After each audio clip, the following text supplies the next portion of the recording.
இந்த சக்தி வாய்ந்த சந்தியா நேரத்தில், மாலை சந்தியா நேரத்தில் இயற்கை தேவதைகள் அனைவரும் ஒருமுகப்பட்டு இறைவனை தியானம் செய்யும் நேரத்தில் நாமும் பகவானுடைய சக்தி வாய்ந்த திவ்ய நாமத்தை ஒரு மணி நேரமாய் மிகவும் ஆத்மார்த்தமாய் சொல்லி அவருடைய பாதத்தில் சமர்ப்பித்து விட்டோம். இப்பொழுது நம்முடைய பிரார்த்தனையை சமர்ப்பிக்க வேண்டிய நேரம். மறுபடியும் ஒரு சின்ன கதையின் மூலம், சுவாமியுடைய ஒரு சின்ன லீலை மூலம் அவருடைய நாமத்தின் பெருமையையும் அவரிடம் நாம் செய்யும் பிரார்த்தனையின் வலிமையை தெரிந்து கொள்ளலாம். நாகர்கோவிலில்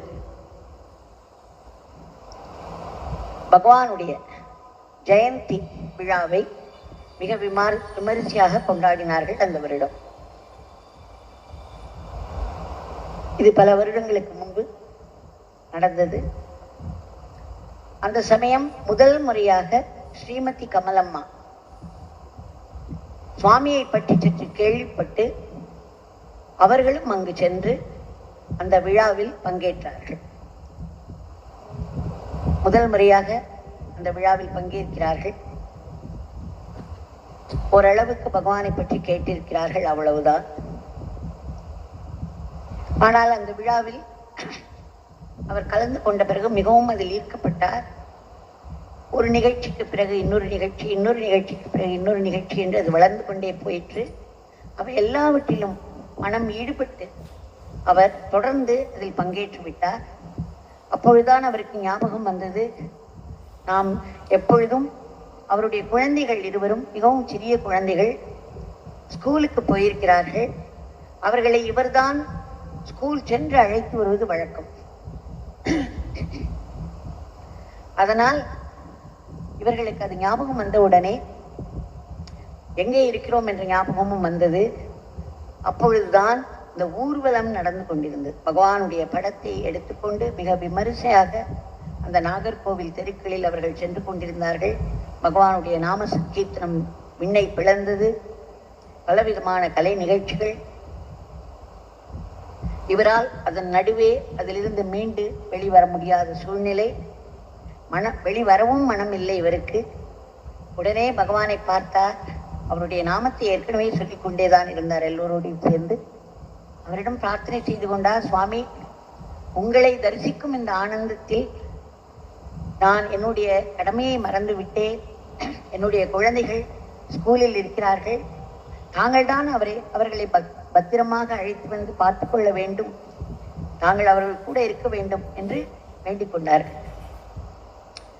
அவர்கள் என்ன அர்த்தத்தில் சொன்னார்கள் என்றால், பகவானுடைய அருள் அவர்களை காப்பாற்றி அழைத்து வந்து இருக்க செய்துவிடும், பத்திரமாக இருப்பார்கள் என்ற அந்த அருளை மட்டும் வேண்டி பிரார்த்தனை செய்து கொண்டார்கள். பிறகு அது தொடர்ந்து கலந்து கொண்டார்கள்.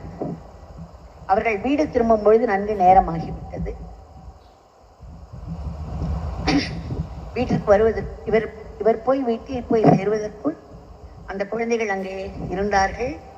அவர்கள் ஸ்கூல் விட்டு வந்தவுடன் பக்கத்து வீட்டுக்கு சென்று சாவியை வாங்கி கதவை திறந்து அங்கேதான் வீட்டிலேயே இருந்திருக்கிறார்கள். இவர் போனவுடன் அவர்கள் ஓடி வந்து சொன்னார்கள், அம்மா, இன்றைக்கு நீங்கள் வரவில்லை.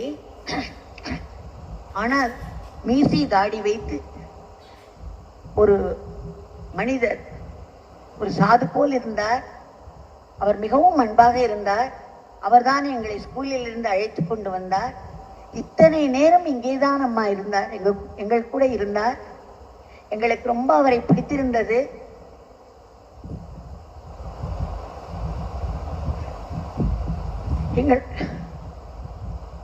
எங்களோடு விளையாடி கொண்டிருந்தார். ஆனால் இப்பொழுது நீங்கள் வருவதற்கு சிறிது நேரத்திற்கு முன்னாடி இங்கிருந்து சென்று விட்டார் அம்மா என்றார்கள்.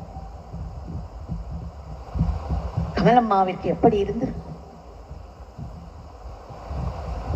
தான் செய்த நாமத்திற்கு, அதுவும் முதல் முறையாக அவர் கலந்து கொண்டிருக்கிறார். அவர் செய்த நாமத்திற்கு, அவர் செய்த பிரார்த்தனைக்கு பகவான் அவர்களே வந்து குழந்தையை பத்திரமாக ஸ்கூலில் இருந்து அழைத்து வந்து கூடவே இருந்து, அப்படித்தானே அவர் வேண்டிக் கொண்டார். அவர் வேண்டிக் கொண்டபடியே கூடவே இருந்து அந்த குழந்தைகளை நன்கு கவனித்துக் கொண்டு கமலம்மா வருகிறார்கள் என்று தெரிந்தவுடன் அங்கிருந்து நழுவிவிட்டார். அவர் அதை சொல்லும் பொழுது எங்கள் கண்கள் எல்லாம் குளமாயிற்று. இப்பொழுதும் என்னால் பேச முடியவில்லை. அவர்களுக்கு எப்படி இருக்கும்? அவர்களும் அழுது விட்டார்கள். இதுதான் நம் பகவான். பகவானுக்கு ஒரு பாட்டு மிகவும் பிடிக்கும். அவருடைய பக்தர்கள் அனைவருக்குமே அது என்னவென்று தெரியும். எங்கிருந்தோ வந்தான் இடைஜாத்தி நான் என்றான், ஈங்கிவனை பெற்றிடவே என்ன தவம் செய்து விட்டேன். கண்ணின் இமை போல் காத்திருப்பான், துணிமணிகள் மடித்திருப்பான். கண்ணன் சேவகனாய் எல்லாவற்றையும் செய்வான். பாரதியாருடைய கண்ணனின் சேவகன் போல் நம்முடைய பகவான் எங்கிருந்தோ வந்தார். நம்மிடமெல்லாம் மிகவும் சகஜமாய் அன்பை கொட்டி பழகினார். அது மட்டுமல்ல, நம்மை கண்ணில் வைத்து போற்றி வருகிறார், காத்து வருகிறார். அவர் அதை சொல்லும் பொழுது எனக்கு இதுதான் ஞாபகம் வந்தது. எப்படியெல்லாம் பகவான் நம்மை கவனித்துக் கொள்கிறார். இதை போல் நிறைய கதைகள் இருக்கிறது. ஒருவர் வீட்டில் 3 நாள் வீட்டை பூட்டி செல்லும் பொழுது அவர்களுக்கு ஒரு பயம் வந்தது. திருடன் வந்து விட்டால் என்ன பண்ணுவது என்று. உடனே அங்கு இருக்கும் சுவாமி போட்டோவில் பகவானை பார்த்து, பகவான் நாங்கள் 3 நாட்கள் செல்கிறோம், நீங்கள் தான் இந்த வீட்டை பத்திரமாக பார்த்துக் கொள்ள வேண்டும் என்று சொல்லிவிட்டு போய்விட்டார்கள். அவர்கள் அதற்கு பிறகு வீட்டை பற்றி கவலைப்படவே இல்லை. திரும்பி வந்து பார்த்தால் அந்த வீட்டில் நுழைந்தவுடன் அருகிலேயே சில சிகரெட் துண்டுகள் கிடந்தன. அது மட்டுமல்ல, கீழிருந்தவர்கள் சொன்னார்கள், ஒவ்வொரு ராத்திரியும் யாரோ நடப்பது போல் சத்தம் கேட்டது, விசிறி சத்தம் எங்களுக்கு கேட்டது என்று சொன்னார்கள். நாம் விளையாட்டாக சொன்னாலும் இல்லை பயத்தோடு வேண்டிக் கொண்டாலும் சுவாமி அவருடைய பங்கை அவர் விட்டுக் கொடுப்பதே இல்லை. அதை பூரணமாக மிக அழகாக நாமே எதிர்பாராதவர் செய்து விடுகிறார். இன்னும் நிறைய கதைகள் இதே மாதிரி இருக்கின்றன. ஆனால் ஒன்று போருமே, நமக்கு பகவானுடைய தாய் அன்பை, எதையும் எதிர்பாராத அன்பை பற்றி, அவர் எப்படி நம்மை காத்து வருகிறார் என்பதை பற்றி தெரிந்து கொள்வதற்கு. In Nagarkoil, there is a Samiti, and they have been celebrating Bhagavan's Jayanti every year in a grand manner. Now this happened several years back. On the auspicious day of Bhagavan's Jayanti, there were programs and programs. Mrs. Kamalamma, a Nagarkoil resident, also attended because she had just come to hear about Yogi Ram Sarathkumar Bhagwan, and she felt drawn to this place to participate in the celebrations of his Jayanti. So she started attending.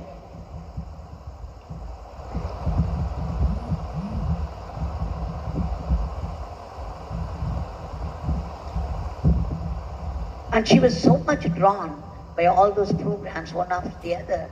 She forgot, so involved was she forgot her home, her children. Her children were very young at the time and they had gone to school.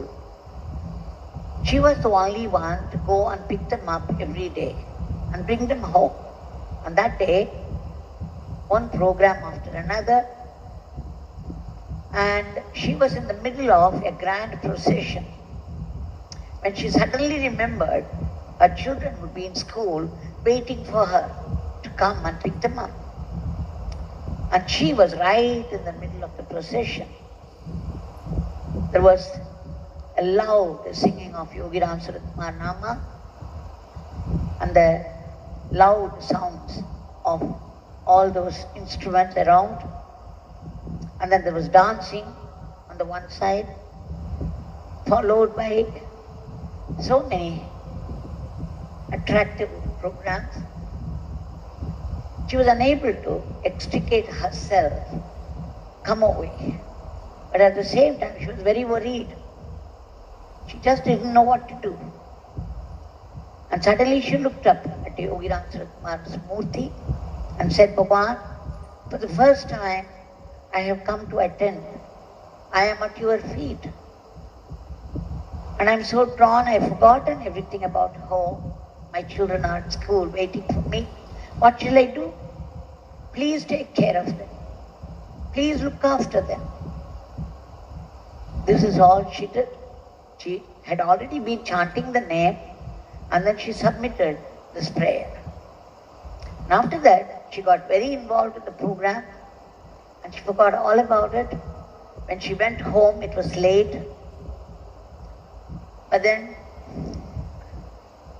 to her satisfaction, she found the children inside. So they had come back from the school on their own, taken the key from the neighbors, opened the door, and they were in the house. That's what she thought. But as soon as she entered the house, the children came running and said, Ma, Ma, Ma. When Sadhu came, he had white beard. He looked divine. He looked so lovable. And he was so loving. He only brought us from school. And what is more, he was with us in the house, looking after us. The very word she put. He was here up till now. Only now, just 2 minutes before you came, he left the place. Who is that grandfather? But he was so nice, Amma. He was so divine, so lovable. He stole our heart. And then Kamalamma knew instantly who had come. Her eyes filled up. And the tears were streaming down. The tears of bliss. She was absolutely overwhelmed. And when she came and narrated the story to us, once again her eyes filled up. And so did our eyes also. How moved, how moving it is, what Bhagwan could do. There is a particular song in Tamil. It's originally, I think, Bharatiya's song. It talks about Krishna being a servant to his devotees, and as a servant, how he would look after everything. The song runs something like this. Krishna, Lord Krishna, they did not know it was Lord Krishna because he came in the form of a servant. Here came a servant out of nowhere. He said he belonged to, that he was a cowboy. And whatever we require, he is doing without grumbling. And how he looks after us. He does all those menial things without murmuring, without grumbling. He looks after us just as one would look after one's eyes.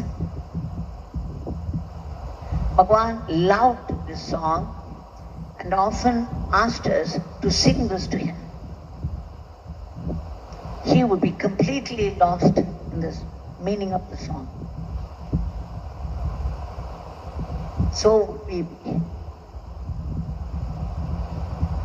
So we knew that this Lord Krishna, who came out of nowhere, called himself a cowboy and did everything just as a servant would do to the master.